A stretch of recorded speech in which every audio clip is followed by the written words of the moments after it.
Hi, I'm Matt Stone, and behind me the workshop's in full swing, getting ready for this year's Melbourne Super Sprint down at the Australian Formula 1 Grand Prix. With the change of regulations going into this year, there's a lot of fresh challenges teams face now that we've been expelled from pit lane and we're operating out of the infield. Another interesting trend this year with the live pit lane concept is, that pit lane reshuffles every round. Now, although we don't have a pit lane, so to speak, at the Grand Prix, there still is some key aspects to that which come into play on the weekend. For us, we've jumped a large way up to P3 in the team's championship, which means that, in a conventional pit lane, we'd be the third garage.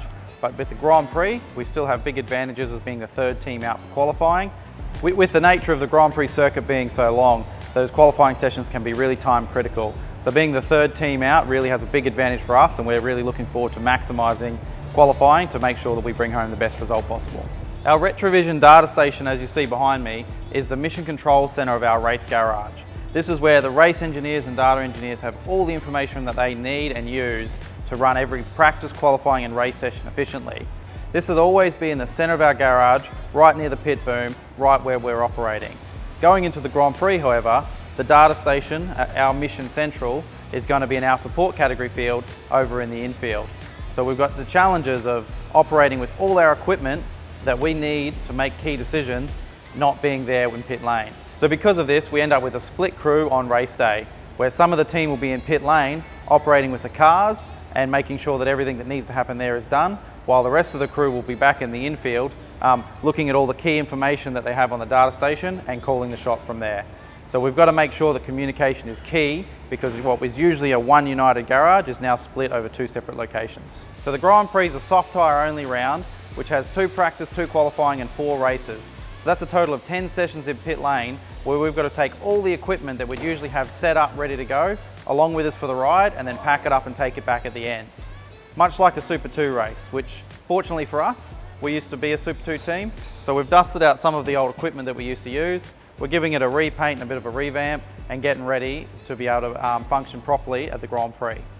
So each car is allowed to take 2 trolleys to pit lane, 1 for tyres and 1 for all their equipment. And from that, we've got to operate the entire session and then be packed up and out of there in the blink of an eye at the end. So in the garage, all our communication operates over our radio system anyway, but there's always the fallback of the engineer being able to open the driver's door and stick his head in and have a quick chat to the driver, or tap a mechanic on the back and ask him to do something extra that he's just thought of. With the Grand Prix and the split locations, that radio communication is pivotal, because it is the only thing that we have. So absolutely everything has to go over radio, and we have to be 100% certain that nothing's getting missed and that our procedures are in place to make sure that all the work gets done properly.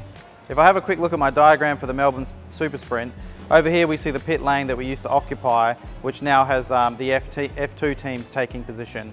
We'll be in this infield area split over 2 garages where we'll operate for the whole weekend. When it is time for our session, our cars have to follow around an access road and wait at a staging point, which adds an extra complication to the crew, being that we have to be ready ready at the cars with a jump battery, and then also rush to pit lane, be ready to start the session from in the lane.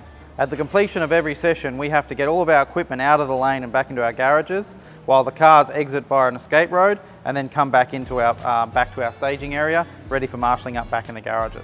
So as the final preparations go into getting ready for the Melbourne Super Sprint, we know that there's going to be challenges we're going to have to face, but being that we've run in Super 2 before, we know that it's nothing we can't handle, and that we're all prepared, ready to go, and ready to rock down there and continue the form we started the year, and make sure that we keep that position in the nice pointy end of pit lane, moving up after the Grand Prix.